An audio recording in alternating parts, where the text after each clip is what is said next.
Very good morning all of you. कैसे हैं आप सब? आई होप सब अच्छे होंगे, पढ़ रहे होंगे। तो चलिए कंटिन्यू करते हैं chapter 4 that is the heat zones. इसमें हमने क्या पढ़ा? The factors affecting the climate. कौन कौन सा फैक्टर है जिसकी वजह से क्लाइमेट अफेक्ट करता है, ठीक है, किसकी वजह से क्लाइमेट चेंज होता है। तो पहला है अल्टीट्यूड। अल्टीट्यूड मतलब क्या होता है? अल्टीट्यूड मतलब हाइट। जिस भी जगह का देख रहे हैं वो किस अल्टीट्यूड पर है, मतलब कितने हाइट पर है, ठीक है। जिसका हाइट ज्यादा होगा, मतलब जो ज्यादा ऊंचाई पे होगा, वहां पे का टेम्परेचर कम रहता है। पर जो प्लेन्स होते हैं, मतलब नीचे का जो एरिया होते हैं, उसका ऊंचाई भी कम होता है, उसका अल्टीट्यूड कम होता है और वहां का टेम्परेचर भी हाई होता है। फिर सेकंड क्या है? Distance from the sea. Sea level से उसका कितना, सी से कितना दूरी है। हाँ। फिर थर्ड क्या कौन सा फैक्टर है? विंड।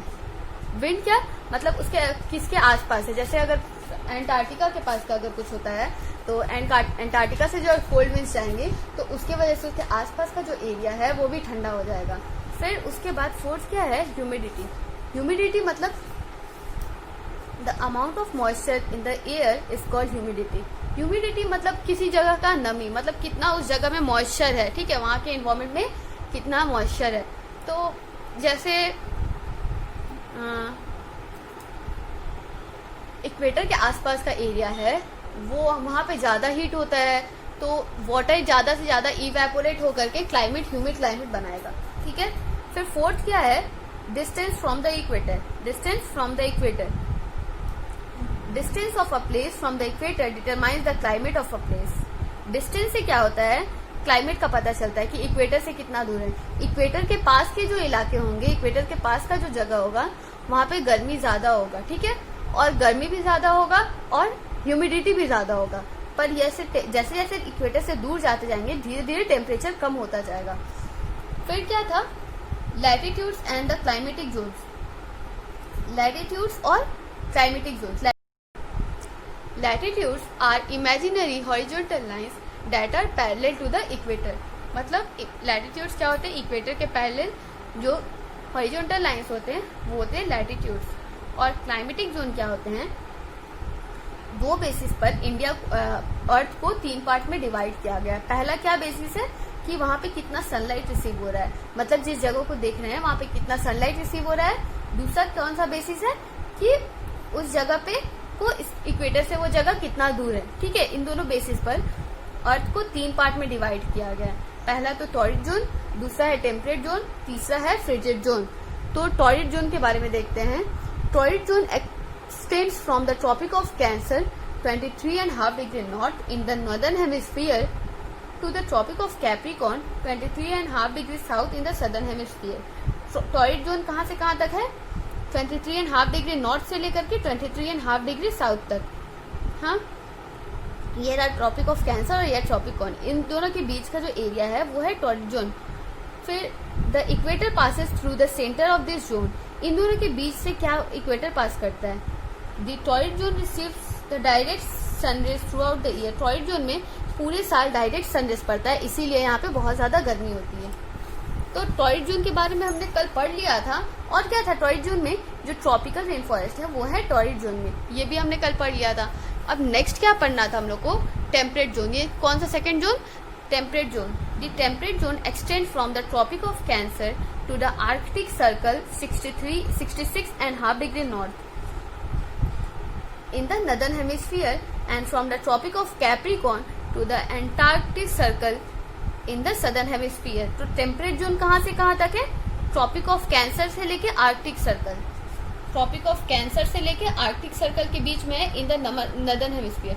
ट्रॉपिक ऑफ कैंसर से लेके आर्कटिक सर्कल के बीच में इन द नॉर्दर्न हेमिस्फीयर। और सदर्न पार्ट में कहाँ से कहाँ तक के बीच में है? ट्रॉपिक ऑफ कैप्रिकॉर्न और Antarctic circle.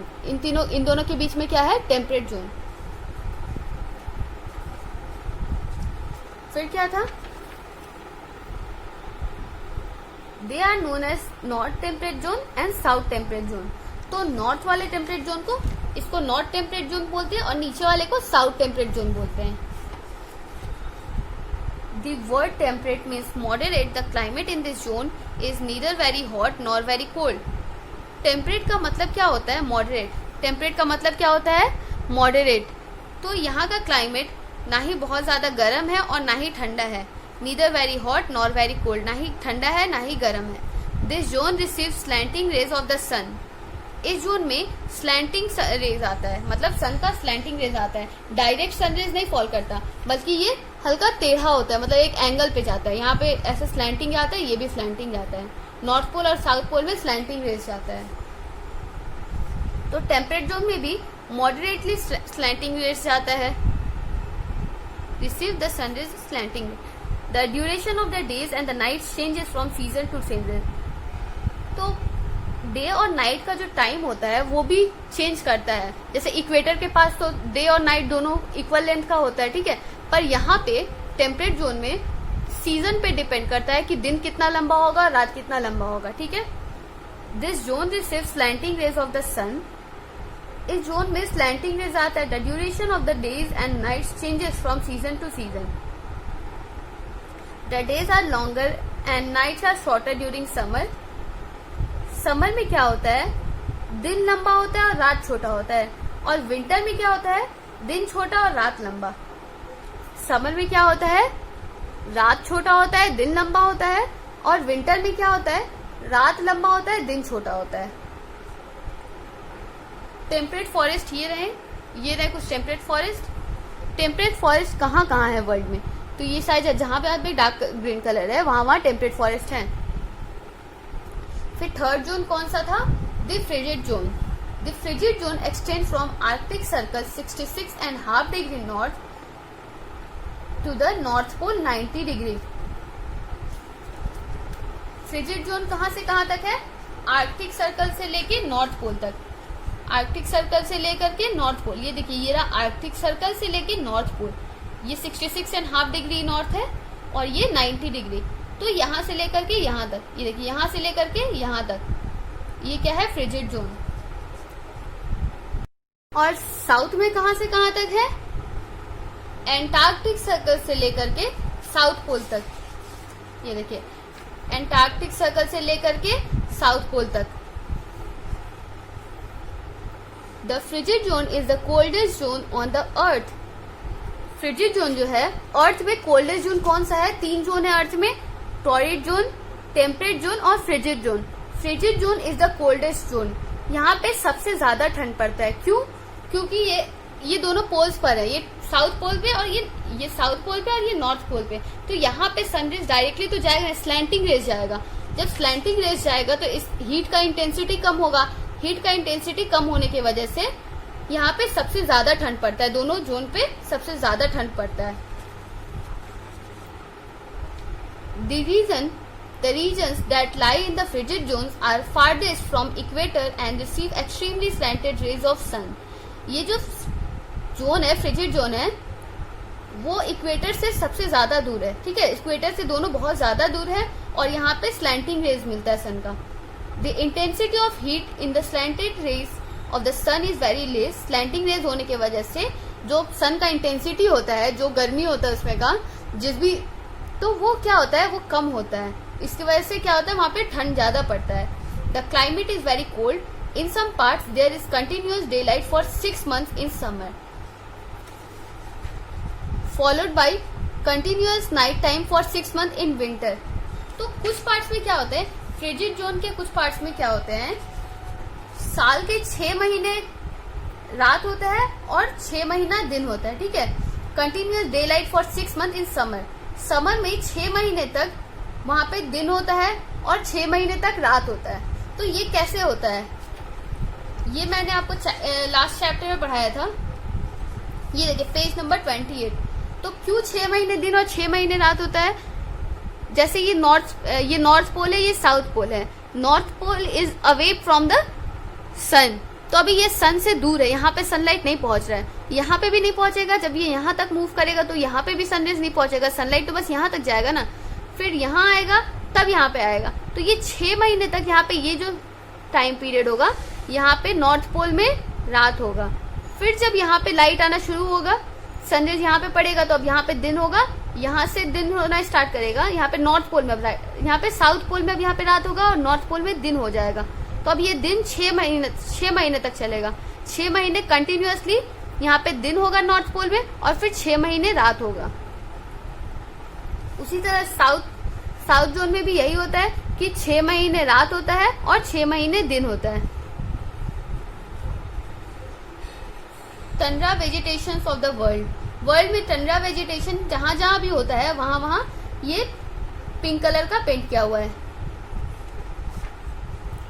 Followed by a continuous night time for 6 months in winter. Vegetation such as moss, ferns and lichens is found in the north frigid zone. North frigid zone में कैसा vegetation होता है, किस किस चीजों का, moss का, ferns का और ये लाइकेंस का, ठीक है। और इसको क्या बोलते हैं हम लोग, टंड्रा रीजन, टंड्रा वेजिटेशन, इसको क्या बोलते हैं, टंड्रा वेजिटेशन। फ्रिजिड जोन में टंड्रा वेजिटेशन होता है। It is a word that come from the Finnish word tunturi. ये टंड्रा कैसे बना है, एक फिनिश वर्ड है, क्या है, टंटरी, उससे बना है।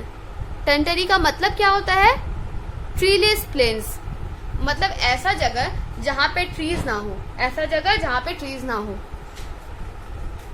Let's explore, find out why some areas in the frigid zone have 6 months of continuous day time in summer followed by 6 months of the night time in winter. तो इसका आंसर क्या होगा, पेज नंबर 28 में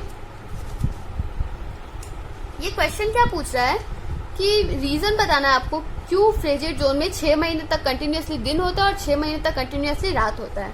तो ये reason page number 28 में दिया है। क्यों, क्योंकि पहले नॉर्थ पोल ऊपर की साइड होता है, यहाँ पे सनराइज नहीं जा पाता, तो यहाँ पे 6 महीने ये दिन हो जाएगा।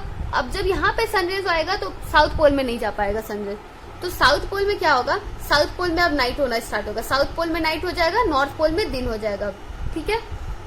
तो ये रीजन बुक में लिख लेना है, एक बार पढ़ लीजिएगा, हो जाएगा। नेक्स्ट क्या है, do you know in the Arctic circle winters are extremely cold with temperatures typically below -34 degree. Arctic circle में विंटर बहुत ज्यादा ठंडा होता है, विंटर में बहुत ज्यादा ठंड पड़ता है। क्या होता है वहां का टेम्परेचर, -34 डिग्री सेल्सियस होता है। The summers last only about 2 months, वहां पे गर्मी बस 2 ही महीने के लिए होती है, पर गर्मी में भी बहुत कम टेम्परेचर होता है। And the temperature are still very cold ranging from 3 degree to 12 degree Celsius. तो समर में क्या होता है, 2 महीने के लिए ही समर होता है और उसमें भी एकदम कम टेम्परेचर होता है, कितना होता है, 3 degree to 12 degree. In this chapter you have learn the first क्या था, the climate of a place is determined by the factors such as altitude, distance from the sea, humidity, wind and latitude. तो कौन कौन सा factor है जिसकी वजह से हमारा क्लाइमेट डिसाइड होता है किसी जगह का, पहला अल्टीट्यूड मतलब हाइट, डिस्टेंस फ्रॉम द सी, समुद्र से उस जगह की कितनी दूरी है, ह्यूमिडिटी मतलब amount of moisture in the air, wind क्या होता है, हवा वहां पे किस जगह उसके आसपास के एरिया से बता सकते हैं, लैटिट्यूड, लैटिट्यूड मतलब वो लैटिट्यूड किस लैटिट्यूड पे वो जगह जो है किस लैटिट्यूड पे है, और वो लैटिट्यूड इक्वेटर से कितना दूर है, इस पे भी डिपेंड करता है। The earth can be divided into 3 climatic zone, earth को 3 क्लाइमेटिक जोन पे डिवाइड किया गया है, पहला टॉरिड जोन, दूसरा टेम्परेट जोन, तीसरा क्या है, frigid zone. The torrid zone has the hot climate. Torrid zone क्या है, इक्वेटर के आसपास का जो एरिया है वो है टॉरिड जोन, तो वहां पे सनरेज डायरेक्टली फॉल करता है, तो इसीलिए वहां पे सबसे ज्यादा गर्मी पड़ती है। The temperate zone has a cooler climate than the torrid zone. Torrid zone के मुकाबले वहां पे थोड़ा ठंड रहता है, ठीक है, वहां का टेम्परेचर जो होता है टेम्परेट जोन का वो टेम्परेट होता है, मतलब ना ज्यादा होता है ना बहुत कम होता है। The frigid zone is very cold, in some areas there are continuous day time for 6 months followed by 6 months of night time. Frigid zone के कुछ एरिया हैं वहां पे बहुत ज्यादा ठंड पड़ती है और 6 महीने कंटिन्यूअसली डे होता है और 6 महीने नाइट होता है। तो आज के लिए हम बस इतना ही पढ़ते हैं, कल मिलते हैं नेक्स्ट चैप्टर के साथ, तब तक के लिए बाय बाय।